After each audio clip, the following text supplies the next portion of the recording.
5 seconds to go.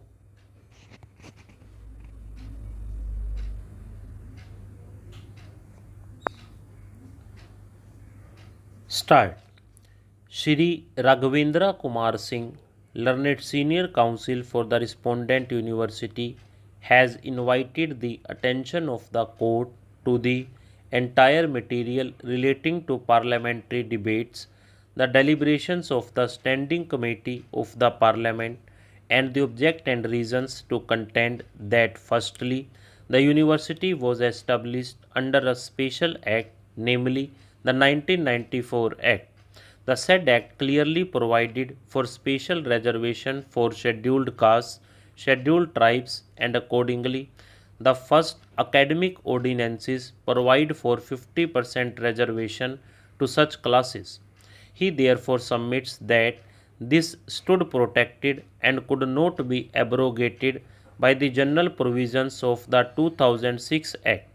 His contention is that the 1994 Special Act continues to hold the field and any exercise of framing of ordinances under the said Act that provides for 50% reservation could not have been taken away, for which the amendment in the 2012 Act came to be introduced. He submits that the respondent university, being a special university meant to uplift the cause of scheduled castes, scheduled tribes in particular, is fully justified in providing 50% reservation, which stands protected under Article 15(5) of the Constitution of India. He submits that even if the validity of the 2006 Act has been upheld, the same does not abrogate the provisions of the 1994 Act that can still exist independently and which now stands even otherwise protected with the 2012 Amending Act. He contends that the petitioners, having not challenged the competence of the Parliament or prayed for declaring the said provisos as ultra vires to Part 3rd of the Constitution of India, the wisdom of the legislature in introducing the statutory limitations cannot be said to be violative of Article 14 of the Constitution of India.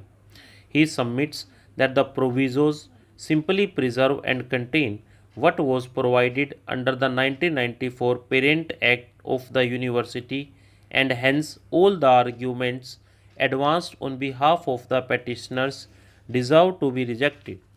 He has also questioned the locus standi of the petitioners on the ground that reservation is not a fundamental right and no such rights can be enforced by the petitioners. He then submits that the university ordinances were also laid before the parliament and there is a presumption of the validity of the 50% reservation provided for in the ordinances. On the issue of interpretation, he submits that the provisos, if literally as they stand, carve out an exception which does not in any way violate either the main clause of section 3 being an exception to the same and once having been included, the wisdom of the parliament or the reasonableness thereof cannot be questioned by the petitioners. He submits that the purpose of a proviso is to make a provision which, but for the proviso, would not be in the main section, and the same can also simultaneously stand with the main section. There is a presumption against implied repeal. As such, the 2006 Act does not override the 1994 Act, which is a special act. Shri S.K. Kalia, learned senior counsel for the interveners, contends that the amending act of 2012 does not in any way affect the status of the respondent university or the reservation to the extent of 50% provided by it under the 1994 Act, which is a special act.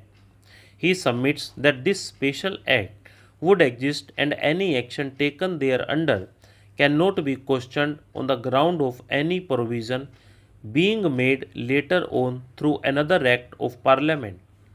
There is neither any repeal nor a presumption of implied repeal. The first ordinances of the university have the status of law and have come to form part of the statute itself. The 1994 Act, being a special law, would override the general provisions of the 2006 Act as amended in 2012. The statement of objects and reasons, as well as the legislative debates, leave no room for doubt that the 2012 Amending Act clearly intends to preserve the status of the university and also the extent of reservation in favor of scheduled castes, scheduled tribes, as was existing prior to the 2006 Act. Stop.